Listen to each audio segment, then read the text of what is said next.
Alors, il y a plein dans le paysage internet, en particulier sur YouTube. Alors, je ne sais pas si c'est sponsorisé par des institutions éducatives, c'est possible, hein.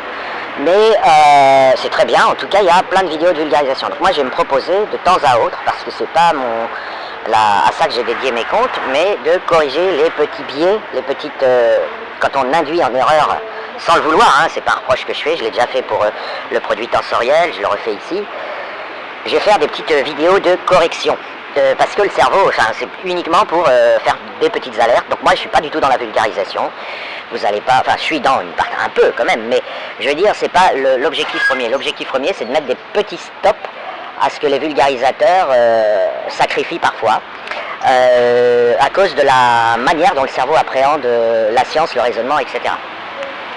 Donc là, je vais associer ce que je suis en train de raconter à une très bonne... J'ai trouvé vraiment ce petit jeune, enfin ce grand jeune, c'est un réflexe chez les vieux, on est tout courbés, on appelle les grands gaillards qui ont 20 ans, on les appelle des petits alors qu'ils sont grands et bien plus en forme que nous. Ce jeune qui a fait une vidéo de vulgarisation, elle avait très bien, en 15 minutes, je suis admiratif d'une concision dont je n'ai jamais été capable depuis la naissance et j'approche l'EHPAD. Donc voilà. Alors, la petite correction, ce que Einstein a découvert, c'est en fait quelque chose de très général. C'est pas la mise en place mathématique dans les espaces vectoriels, les espaces affines de nouvelles formules de changement de repère, n'est pas la plus grande avancée. Enfin, c'est la plus grande avancée en physique, évidemment, puisque ça a amené à la relativité restreinte et puis ensuite à la relativité générale. Mais la même démarche vaut pour la théorie quantique, un changement de vision du monde qui n'a pas été inventé ni découvert par quelqu'un en particulier, parce que c'était trop difficile pour une seule personne d'accepter le changement de paradigme. Donc autant ce qu'a fait Einstein sur son principe a pu être par un seul homme appliqué à l'espace-temps avec 10 ans d'écart hein, quand même entre la relativité restreinte et la relativité générale, c'est pas une semaine. Je veux dire, c'est pas oh bon allez on va adapter vite fait, non c'est pas ça. L'équation d'Einstein, rien, non pas pour la comprendre, mais rien que pour donner les définitions qui sont rattachées à cette équation, vous avez tout un tas de domaines enseignés souvent différents, dans différentes catégories de formation à la fac.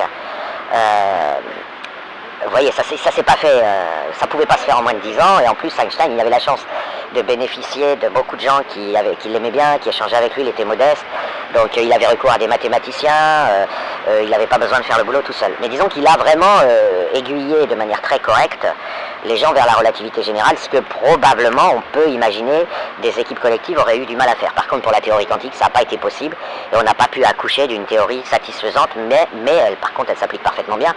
Mais je vais expliquer pourquoi elle n'est pas satisfaisante après. Ce qu'il a fait, c'est qu'il n'a pas ajouté des axiomes. Ça, c'est un truc que des gens... c'est qu'il en a simplement retiré un. Et c'est... On pourrait comparer ça à la constante de structure fine. Vous avez, depuis très longtemps, 4 grandeurs constantes, a priori elles sont constantes hein, dans le monde physique, et 4 grandeurs physiques banales que sont l'espace, le temps, la masse et la charge électrique. Okay, ça donne une équation. Alors si on passe au logarithme, ça donne une équation très bête de 4 équations à 4 inconnues qui vous permet d'exprimer ces grandeurs physiques en fonction, j'ai fait une vidéo déjà là-dessus, en fonction, donc c'est grandeur banale, hein, l'espace, le temps, blabla, en fonction des constantes. Et donc il n'y a rien de plus à faire. Pourquoi? Parce que ces équations, elles sont indépendantes linéairement, c'est-à-dire que le déterminant de la matrice est non nul. Et donc vous avez ce qu'on pourrait appeler, enfin ce qu'on appelle, pardon, on l'appelle, c'est parfaitement officiel, des unités canoniques basées sur des vraies constantes de la nature qui ne bougent pas, a priori qui ne bougent pas. Et ça s'appelle les unités de Planck. Donc la vitesse de la lumière, etc. Bon. Vous avez donc la vitesse de la lumière vaut 1 dans ces unités, l'action, l'unité d'action c'est la constante de Planck, etc. Alors, à noter que si vous faites l'équivalence masse-énergie, ça vient de la relativité restreinte, donc et que vous oubliez que les masses existent, vous faites comme si, allez, on n'avait jamais parlé des masses, parce que franchement, et vous dites que tout est énergie, donc vous prenez l'énergie comme notion première, la constante de gravitation, qui peut servir d'unité de Planck, vous pouvez la réécrire sous la forme de l'inverse d'une force, parce que vous multipliez 2 forces par la constante de gravitation et vous obtenez une force. Ce qui fait qu'elle annule une force, enfin elle annule, elle rend égal à 1, parce qu'on est en multiplicatif, elle rend égal à 1 une force, et la constante de gravitation c'est l'inverse d'une force, et la force en question c'est la force de Planck. Bon, parce que vous dites, voilà, la force ressentie dans le cadre de la gravitation, c'est le produit de deux forces, parce que c'est le produit de deux énergies, hein, c'est les masses, en fait c'est le produit de deux masses, mais on oublie la masse, et puis c'est le produit de deux énergies divisé par le produit de deux distances. En fait la même, hein, c'est d fois d, mais c'est d au carré, mais on fait, en termes de grandeur physique, on s'en fout que ce soit la même, c'est le produit de deux distances. Et donc vous avez une première force multipliée par une deuxième force, au nom d'une règle de calcul enseignée, je crois, en classe de 4e ou de 5e aujourd'hui, enfin en 2025, je sais plus, peut-être qu'ils enseignent ça en terminale S, mais bon, je rigole, hein, non, je pense pas que, voilà, faut bien raconter quelque chose aux enfants. Donc vous voyez, vous avez des phénomènes comme ça, et on a aussi une particule élémentaire découverte autrement grâce à Dirac et compagnie, qui a une charge qu'on pourrait tenter de considérer comme la charge élémentaire, l'électron, et bien elle n'est pas égale à la charge de Planck, voilà. Et vous avez une charge canonique due aux constantes de la nature, et qui s'appelle la charge de Planck, et bien l'électron, sa charge, ce n'est pas la charge de Planck. Et pourtant on pourrait dire, ah, c'est bien comme une idée de charge de dire, de mesurer en multiple de la charge d'un électron. Voilà. Et ça s'appelle la constance de structure fine. Enfin, il faut la mettre au carré ou un truc comme ça, mais peu importe. Donc vous voyez que, si je vais faire une analogie entre ces deux événements, donc vous voyez, je ne suis pas tellement dans la vulgarisation, on avait Newton, puis ensuite on a eu Einstein. Donc, analogie, on a 5 unités canoniques, alors qu'en fait il y en a 4. Donc il y en a une qui est le multiple de l'autre, et ça se passe au niveau des charges. La charge de Planck n'est pas la charge de l'électron. Eh bien, ce qui s'est passé, c'est que, bon, on pourrait retirer l'électron, ouais, ou alors on pourrait retirer la constante de Coulomb, qui permet de calculer la charge de Planck. En fait, Einstein, il a retiré un axiome, il n'en a pas rajouté ensuite. Il n'en a pas rajouté, il a dit, regardez, sans croire au temps, sans utiliser la notion de simultanéité, les autres axiomes de notre manière de penser le temps et l'espace entraînent qu'on sait tout dans le domaine. Et il a dit, alors pourquoi pas le mesurer au lieu de le décréter par un axiome? Et c'est comme ça qu'il a obtenu la relativité restreinte. Et donc souvent la vulgarisation, elle présente la relativité restreinte comme on avait des attentes, elles ont été corrigées après qu'on ait fait des expériences qui faisaient tout tomber par terre. En l'occurrence, le fait que la vitesse de la lumière, elle semble aller à la même vitesse, ou que vous, enfin, sans préciser si vous êtes dans un train, ou si vous êtes sur le, bon, je renvoie à la vulgarisation, hein, ou sur le talus, ou sur le sol, que vous considérez comme immobile, etc. Mais, fondamentalement, ce qui se passe au niveau des maths, au niveau du raisonnement hypothético-déductif, ce n'est pas ça. Alors je ne dis pas que c'est comme ça qu'Einstein l'a raconté au départ.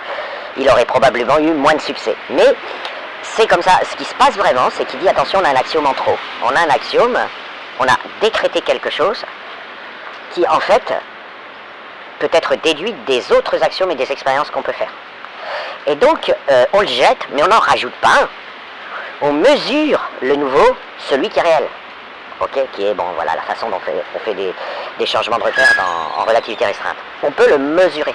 Et en l'occurrence, il se trouve que c'est la vitesse de la causalité, et que cette vitesse de la causalité, c'est la vitesse a priori de la lumière. Aujourd'hui, on ne sait pas faire la différence. On n'a pas mesuré de différence gigantesque entre la vitesse de la lumière et la vitesse de la causalité.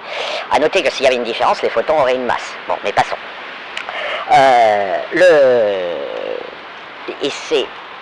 De ce fait, si vous analysez maintenant le corpus abstrait, c'est-à-dire les maths et les raisonnements logiques, si vous allez sur uniquement la logique, vous obtenez autre chose, en plus, qui n'est pas dit quand on raconte la relativité restreinte de manière trop vulgarisée. Vous obtenez qu'on n'a pas besoin de distinguer la masse et l'énergie. Okay, c'est juste en quelque sorte la même grandeur, avec un facteur multiplicatif qui ne bouge pas. Et ce qui va encore beaucoup plus loin, c'est exactement le même principe. Je retire un axiome. On peut ici faire, là je vais être un peu incorrect, mais on peut faire comme si un concept c'était un axiome. Bien qu'un concept c'est pas une phrase, donc ça peut pas être un axiome, un postulat, mais ça marche de la même manière qu'au niveau de la logique. Donc vous retirez la masse. Et ensuite, donc il n'y a plus de masse, ça n'existe plus, il n'y a plus de masse. Et puis ensuite, vous dites, voilà, je sais déjà tout avec les axiomes d'avant, j'ai pas besoin d'ajouter le dernier, celui de Newton, qui dit que ça veut dire quelque chose, des événements simultanés, mais différents, c'est-à-dire arrivant à des endroits différents. Donc ça, vous l'avez retiré. De même, vous avez retiré la masse. Donc vous avez l'énergie, voilà. Puis vous pouvez penser au théorème de Noether qui fait plus attention à l'énergie. Et ce qui se passe, c'est que la même démarche logique, et non pas une autre, vous donne la masse. Ça vous donne à quel point vous galérez quand vous voulez faire accélérer une boule de bowling dans le vide, par exemple. Okay, alors que vous n'avez que de l'énergie. Ça vous le donne. Vous n'avez pas besoin d'ajouter un axiome. Vous avez des axiomes mathématiques, mais ils étaient déjà là avant. De la même manière, ça vous donne la vitesse de la causalité. Vous voyez? Il n'y a pas de différence, il n'y a pas de choses à ajouter. Donc on a retiré des axiomes et on a une théorie de l'espace-temps avec la relativité restreinte qui est strictement plus petite et non pas différente. Elle est strictement plus petite que la théorie d'avant. Alors vous allez me dire qu'est-ce qu'on a gagné puisqu'on a moins d'axiomes? On a gagné qu'on a progressé en compréhension et surtout on a fait deux remarques. La vitesse max de la causalité peut se mesurer. Il n'y a pas besoin de la décréter par axiome. Elle était décrétée infinie dans la théorie de Newton. Mais comme ça, gratuitement, une sorte de religion, la borne supérieure des relations de causalité pratique, on disait c'est l'infini, voilà, c'est l'infini, à cause de la formule d'addition des vitesses, d'ailleurs. Parce que prenez max moins epsilon, mesurez sur le sol et mesurez dans un train, vous arrivez, si vous dites que c'est les mêmes lois dans le train et sur le sol, vous profitez du train qui dit, moi, j'ai réussi à envoyer à la vitesse max plus epsilon, max moins epsilon, un signal, une causalité, vu du sol, ce sera max moins epsilon plus 50 km/h si le train va à 50, et vous aurez dépassé max et ce sera une contradiction. Donc pour ces intuitions, pour ces raisons-là, on se disait la vitesse de la causalité maximale est infinie. Mais en fait, on n'avait pas besoin de se dire quelque chose, on pouvait le déduire de manière hypothético-déductive des axiomes précédents. Okay. De la même manière, en fait, une fois que vous farfouillez tout ça, vous faites une grosse tambouille, plein de maths et tout, vous dormez mal, vous avez besoin de boire du café, vous faites des expériences par ordinateur, enfin peu importe, en fait ça marche pas toujours comme ça, les maths, vous pouvez prendre un papier et un crayon. Vous dites, mais en fait je suis con, la masse, la notion de masse, je peux la découvrir sans la supposer, à partir du moment où je suppose que je connais, et je sais que je pourrais le mesurer en théorie, la vitesse de causalité maximale. Et donc, vous avez une théorie qui vous dit, voilà, si la vitesse de causalité maximale est de temps, eh bien j'aurai tant de difficultés à pousser la charrette. Bon, alors, en négligeant les frottements, en négligeant l'influence de la gravité, etc. Mais disons que, voilà, c'est-à-dire que si on vivait dans un monde où la vitesse de causalité est infinie, d'une pichenette, vous appuyez sur une boule de bowling et vous la faites avancer, elle ne résiste pas. Vous avez l'impression que c'est une balle de ping-pong géante. D'une pichenette. Et ça, c'est ce qu'a apporté Einstein. Voilà. Et puis après, on a commencé à se dire, ah ouais, non, mais quand même, parfois, il y a des trucs qu'on peut déduire à partir des axiomes précédents. Pourquoi on les décrète à l'avance sans savoir, alors qu'un laboratoire pourrait mesurer? Et ça, je pense que c'est important. Évidemment, vous ne pourrez pas le savoir par la vulgarisation. C'est ce qui fait, par ailleurs, comment vous mesurez le temps? Vous mesurez le temps, votre temps, votre horloge, si vous n'en avez pas construit une, si vous n'êtes pas allé en Suisse, acheter une super horloge, etc. Votre temps, c'est tout simplement ce que vous ressentez, c'est le spectacle, c'est l'extérieur. Votre temps, c'est l'extérieur. Et donc, ce qui se passe, et ça aussi, c'est pas toujours raconté dans la vulgarisation, c'est que quand vous faites un changement de repère, par exemple, de façon de vous représenter le monde, une erreur qu'on fait souvent, ça consiste à, vous prenez votre localisation spatiale et votre heure. Et puis vous prenez, vous prenez ce truc-là et vous dites, pour l'autre, donc je vais prendre localisation, je vais faire LH, L1, H1, localisation 1, heure 1, date 1 de l'événement, ok? Voilà. Où et quand? Pour vous. Et puis L2, H2 pour l'autre. La personne qui regarde le même événement, mais qui le voit avec une grille de lecture différente. Ok. Eh bien, ce qu'a découvert Einstein, enfin il ne le sait pas lui-même d'ailleurs, mais c'est pas très important, il le sait tacitement, mais c'est pas très important, c'est que c'est L2, votre H1, d'une certaine manière. Alors on va pas le dire comme ça, hein, mais parce que L2 c'est une longueur, enfin, c'est une localisation spatiale, c'est une position. Et H2, c'est un truc qui est censé représenter une date. Où et quand, c'est le camp de où et quand. Mais en fait, si vous y regardez bien, la bonne manière de penser, c'est de regarder L1H2 d'un côté et L2H1 de l'autre. D'accord? Parce que le temps montant, c'est l'espace de l'autre. Et alors après, il faut faire des maths, un peu de logique, etc. Mais peu importe, je sais pas.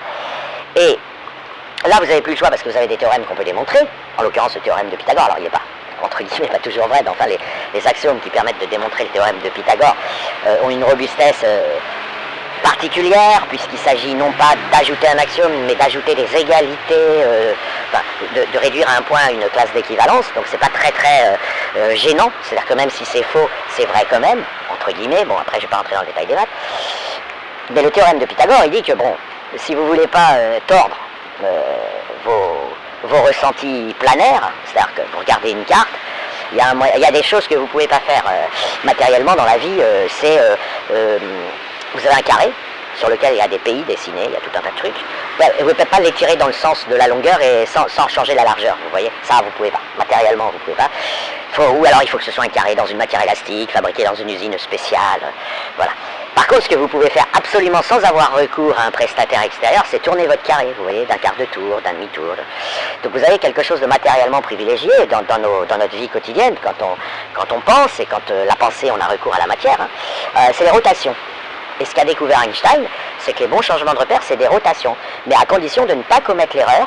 Donc c'est pas le truc bizarre de Newton, hein. Et je vous invite à googler sur les transformations de repères dans Newton, vous allez voir, c'est un truc bizarre, les angles droits cessent d'être des angles droits à cause de l'axe du temps, etc.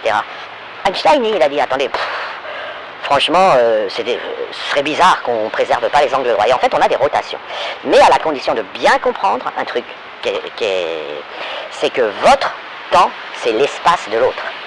Et alors, après, pour des raisons d'analyse dimensionnelle, en fait, c'est plutôt la bonne horloge, c'est celle de l'autre. C'est-à-dire, votre horloge, c'est celle de l'autre, et l'horloge de l'autre, c'est la vôtre. Voilà. Parce qu'en fait, les horloges, elles sont déjà là, c'est des trucs que vous avez construits ou achetés en Suisse, et puis, ils vous servent. Mais quand vous allez, si vous déplacez l'un par rapport à l'autre, enfin, si vous êtes en déplacement, ce qui va compter pour vous, c'est l'heure indiquée par l'horloge. Si vous êtes profondément empathique et que vous voulez le point de vue de l'autre, vous n'allez pas dire je regarde mon horloge quand le truc il arrive. Non, je regarde l'horloge de l'autre, c'est lui que je regarde. Et l'autre il va vous regarder, il va regarder votre horloge. Et donc il y a un phénomène croisé qui est bien connu en théorie des jeux, et ce phénomène croisé, en fait, une fois que vous en tenez compte, ce que dit la relativité restreinte, c'est que c'est naturel, c'est une rotation. Et pour une raison conne, c'est que vous pouvez tourner une carte, hein, vous êtes en train de manger, puis vous savez, il y a des restaurants, ils mettent une carte vous êtes en voyage, ils mettent une carte, un paysage, et je sais pas, vous êtes en train de la regarder, puis vous voulez mieux voir le lac, un lac du nord de l'Italie par exemple, donc vous allez enlever votre assiette de dessus la nappe, et puis vous allez tourner la nappe d'un quart de tour, pour voir autrement les choses, voilà. Et cette notion de rotation est très privilégiée, mais on ne sait pas pourquoi. Hein. On ne sait pas pourquoi, ça nous a amené à la géométrie euclidienne, mais il y a des axiomes. C'est-à-dire qu'on n'a pas éliminé les axiomes de pourquoi on aime bien les rotations. Mais en tout cas, c'est des axiomes qui sont avant le reste. Alors je ne dis pas qu'ils sont démontrables, mais ils sont avant le reste. Vous avez une hiérarchie comme ça. Et ce qu'a fait Einstein, c'est qu'il a dit, regardez ça, on jette. Et pour avoir une valeur, on mesure. Il a juste fait ça. Et ça a donné la relativité restreinte. Et ça a donné des rotations pour faire des changements de repère.